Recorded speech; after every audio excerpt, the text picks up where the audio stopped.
En tant qu'éducatrice, vous travaillez dans un environnement conçu pour les petits. La hauteur du mobilier, l'aménagement des lieux, la taille des enfants, leur niveau d'autonomie, tous ces facteurs ont une incidence sur les postures que vous adoptez au travail. Des postures qui peuvent souvent être contraignantes.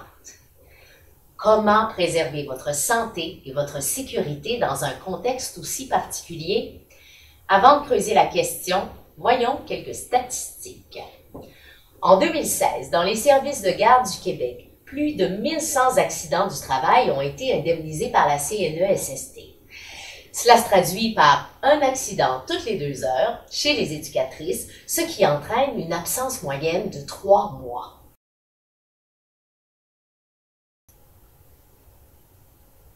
En fait, 50% des accidents indemnisés sont dus à des troubles musculo-squelettiques qu'on appelle simplement des TMS. Mais tout ça, ce n'est que la pointe de l'iceberg. Souvent, les éducatrices vont au travail malgré des inconforts physiques et des douleurs. D'autres restent à la maison à cause de ces malaises, mais leurs absences ne font pas partie des statistiques de la CNESST. Les TMS sont de loin la première cause d'accident du travail. C'est pourquoi il est important pour nous, à la STAS, de vous parler de prévention.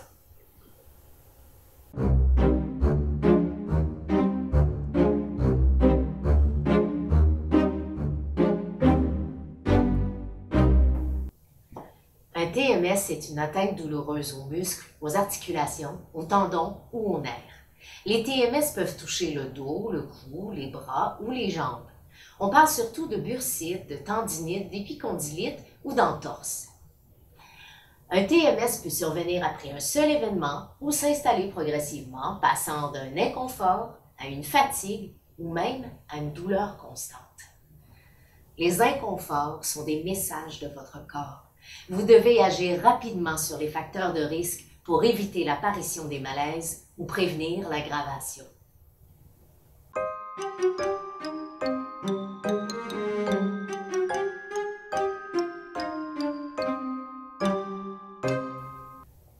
Plusieurs éléments sont des sources de risque.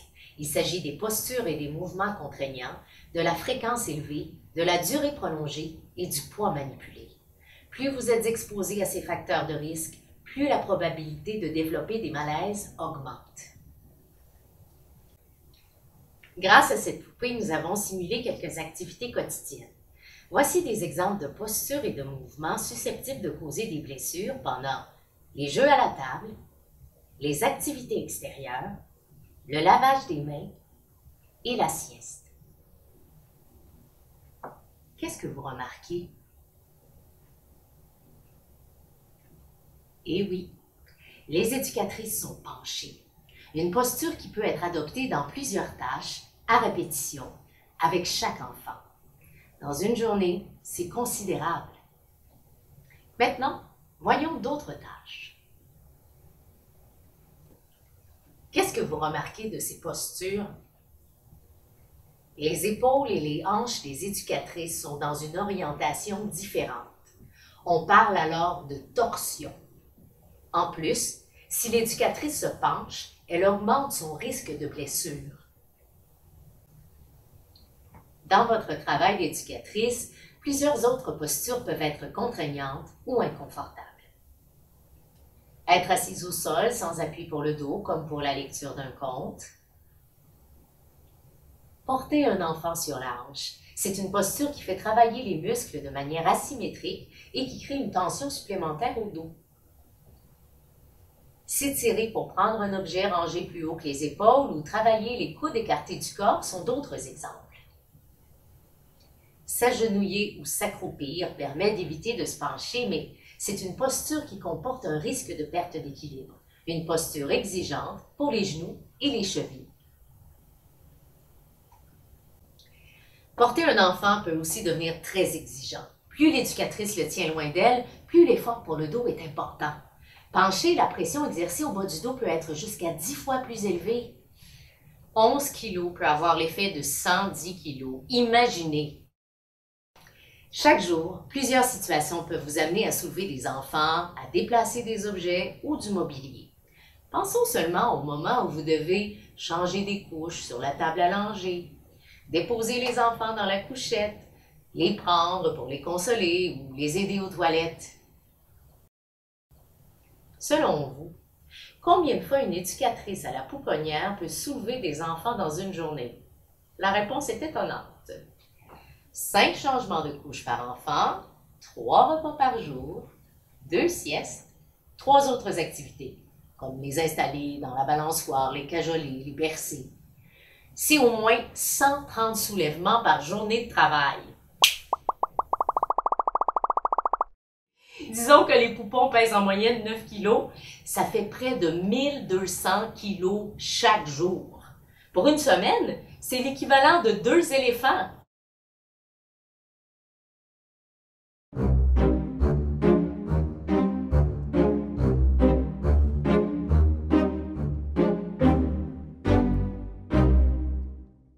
Comment déterminer ce qu'est une bonne posture? C'est lorsque la tête est alignée avec les épaules et le bassin. Lorsque vous vous tenez la tête droite, le dos droit sans torsion, les bras près du corps, les épaules relâchées. C'est la posture la moins dommageable pour les articulations. Que vous soyez assise ou debout, alignez la tête avec les épaules et le bassin. Respectez cette règle. C'est votre point de repère pour améliorer vos postures. Pour prévenir ou réduire les risques de TMS, il faut explorer plusieurs pistes de solutions. Voici quelques principes de base qui peuvent vous aider. Utilisez les équipements appropriés. Un tabouret à roulettes, un porte-poussière à long manche, un chariot. Tirez profit du matériel. Pivotez le côté de la couchette, utilisez le marchepied de la table à langer. Faire participer l'enfant en l'encourageant à ramasser. S'asseoir pour être à la hauteur de l'enfant et éviter de se pencher à l'habillage ou aux toilettes. S'appuyer sur le mobilier lors du lavage de la table basse. Et finalement, si vous soulevez un enfant ou un objet, pliez les genoux et forcez avec les cuisses.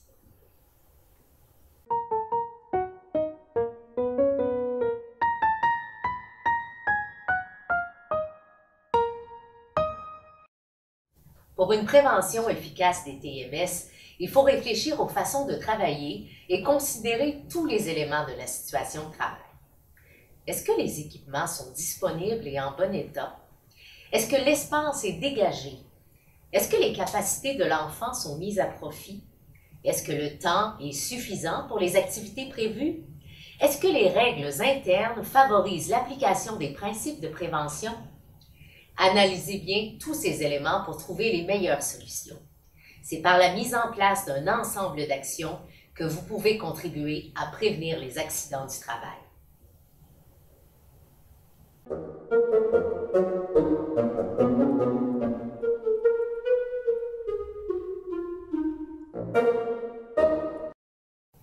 C'était un premier tour d'horizon dans le monde des TMS. J'espère que ces informations sur les troubles musculo-squelettiques vous permettront de réfléchir en équipe à quelques pistes de solutions. Je vous invite à lire notre revue Sans pépins et à visiter notre site Internet. Abonnez-vous à notre infolettre pour découvrir les nouvelles publications de la STAS et trouver des solutions inspirantes qui s'appliquent à votre milieu de travail. Surtout, n'hésitez pas à faire appel à l'équipe de la STAS. Nous sommes là pour vous accompagner. Maintenant, à vous de jouer.